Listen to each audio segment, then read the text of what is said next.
Today, we're going to dive into something really special. We're going to explore a deeply poetic and, frankly, beautiful description of a nation. We're looking at the very heart of Pakistan as told through the words of our source material. Just Pakistan. Let that name just sit for a moment. Because, this isn't an explainer about headlines or politics. It's about an idea, a feeling, an essence that the words we're looking at are trying to capture. And this journey into the country's essence, well, it begins with one central theme that underpins everything else: faith. It's described as the very air the nation breathes. What a powerful metaphor, right? This isn't just talking about faith as a religion or a set of rules. It's talking about it as something as vital and constant as life itself. It's this idea that spirituality and just existing are completely intertwined. And this faith isn't just some abstract concept. It's woven right into the fabric of the day. It starts the moment the sun comes up, where every new beginning is marked by a very specific, very intentional act. That act is saying Bismillah. It means in the name of God. And it's something people say before starting pretty much any task. So as these words put it so beautifully, every single day is consciously started under a divine watch. It sets the tone for everything. Okay, so if you start your day with Bismillah, what happens when you hit a wall? What about the tough times, the challenges? Well, the text gives us a really powerful answer. Hardship isn't met with despair, but with another core spiritual idea. And that idea is Sabr. Now, this is so much more than just gritting your teeth and getting through something.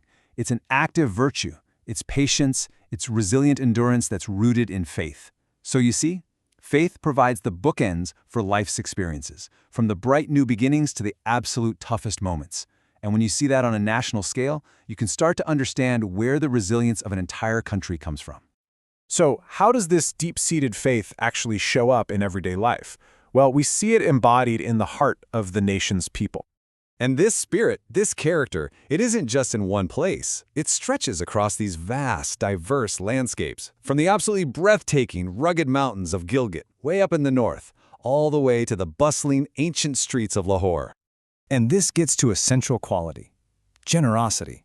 But it's a really specific kind of generosity, one that isn't about how much money you have, but about the richness of your spirit. The idea that even when you have very little, you share it freely. So why? What's the driving force behind this incredible spirit of giving? Well, the answer comes right back to faith. The motivation is this profound belief that no act of kindness, no matter how small you think it is, ever goes unnoticed by God. This spiritual foundation, it goes beyond just personal character. It gets woven into the very identity of the nation itself. The country, as it's presented here, is really built on an ideal.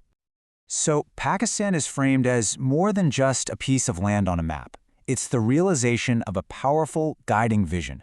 It's a nation born with a purpose, from a collective dream. And that founding dream? It stands on three main pillars: a vision for a land that is defined by freedom, that is upheld by justice, and that is guided by the core principles of Islam. And there's this sound, an auditory symbol of this dream that fills the air every single day: the adhan, the Islamic call to prayer. In this context, it's way more than just a call. It's a constant, living reminder of the nation's spiritual heart. And what exactly is that reminder? Well, it's a message of comfort and of strength. It's this constant reassurance that even when life gets heavy, and we all know it does, there's a sense of divine presence and support to lean on. And that brings us to our final section, which really ties everything together to describe this spirit of just profound resilience. I love this description because it's so honest. It captures this powerful duality in the nation's journey. It acknowledges the immense challenges, a nation that has been tested. But at the same time, it recognizes its inherent gifts, a nation that is blessed. It's a real look at a history filled with both trial and triumph. So this naturally leads to the big question. For a nation that has been so tested, what is the source of its endurance? How does it keep getting back up time and time again? And the answer we're given isn't found in money or military power.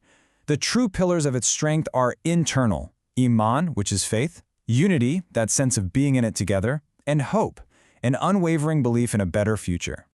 And Iman, that's the bedrock. It's the foundational belief that nourishes everything else. It's presented here as the ultimate source, the wellspring from which both unity and hope get their power. And so this whole portrayal doesn't end with a conclusion or an analysis. It ends with a heartfelt prayer, a sincere wish for the nation's continued safety and protection. Which means, "O Lord, let it be." A simple, powerful invocation that just perfectly wraps up the faith, the hope, and the love at the very heart of this incredible portrayal of Pakistan.